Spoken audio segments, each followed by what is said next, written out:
துலாம் ராசி அன்பர்களே வணக்கம். மே 2026ல உங்களுக்கான பலன்கள் எப்படி இருக்க போகுதுன்னு தெரிஞ்சுக்க ஆர்வமா இருக்கீங்களா? சரி, உங்களுக்கான முழுமையான அலசலுக்குள்ளே நேரடியா போயிடலாம்.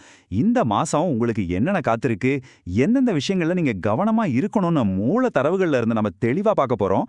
இது இந்த மாசத்துக்கான உங்க பர்சனல் கைடுனே சொல்லலாம். எடுத்ததுமே ஒரு செம பாசிட்டிவான நியூஸோட ஆரம்பிக்கலாமா? இங்க பாருங்க, இந்த மாசம் உங்களுக்கு மிகப்பெரிய முன்னேற்றம் தரப்போற ஒரு அற்புதமான காலகட்டம்னு தரவுகள் ரொம்ப தெளிவா சொல்லுது. ரொம்ப நாளா ஒரு நல்ல திருப்பத்துக்காக வெயிட் பண்ணிட்டு இருந்தீங்க இல்லையா? அந்த சூப்பரான மாற்றம் இந்த மாசம் உங்களுக்கு கன்ஃபார்மா நடக்க போகுது. அபாரமான ஒரு ஏற்றம் காத்துக்கிட்டு இருக்கு. தொழில், கல்வி, அப்புறம் உங்களுக்கான முன்னேற்றம். சரி, இப்போ உங்க வேலையிலயும் படிப்புலயும் இத்தனை நாளா இருந்த அந்த இழுபறிகள் எப்படி மாறப்போகுதுன்னு பாப்போம். சமீப காலமா உங்க வேலை, பிசினஸ் இல்லனா படிப்பு சம்பந்தப்பட்ட விஷயங்கள்ல ஏகப்பட்ட போராட்டங்களை சந்திச்சிருப்பீங்க. என்னடா இது, எப்ப பாரு ஒரு இழுபறியாவே இருக்கேன்னு நினைச்சிருப்பீங்க, கரெக்டா?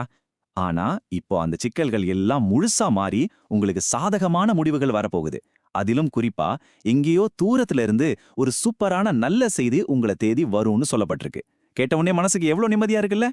ஆரோக்கியம் மற்றும் சில முக்கியமான எச்சரிக்கைகள்.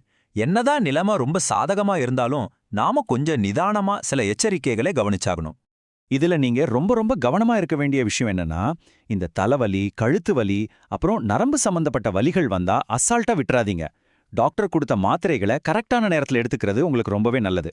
இன்னொரு முக்கியமான விஷயம், ஏதோ ஒரு டாக்குமெண்ட்ல கையெழுத்து போடுறீங்கன்னா 2க்கு 3 தடவை படிச்சு பார்த்துட்டு ரொம்ப உஷாரா கையெழுத்து போடுங்க. இந்த சின்ன சின்ன விஷயங்கள்ல கவனமா இருந்தாலே பல பெரிய பிரச்சனைகளை ஈஸியா தவிர்த்திடலாம். புரியுதுங்களா? குடும்பம், குழந்தைகள், அப்புறம் உறவுகள். இப்போ உங்களோட குடும்ப வாழ்க்கையில அன்பும் பொறுமையும் எந்த அளவுக்கு அவசியமாக போகுதுன்னு பாப்போம்.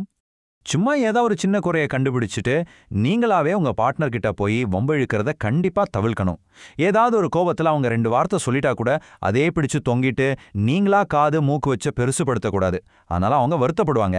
ஆனா கடைசியில ரொம்ப ஃபீல் பண்ணி கஷ்டப்பட போறத நீங்க தாங்கிறத கொஞ்சம் மைண்ட்ல வச்சுக்கோங்க. இதோட மைய கருத்து ரொம்ப சிம்பிள்ங்க. உங்க பார்ட்னர் உங்களுக்கு எவ்வளவோ நல்ல விஷயங்கள் செஞ்சிருப்பாங்க இல்லையா? அத கொஞ்சம் நினைச்சு பாருங்க.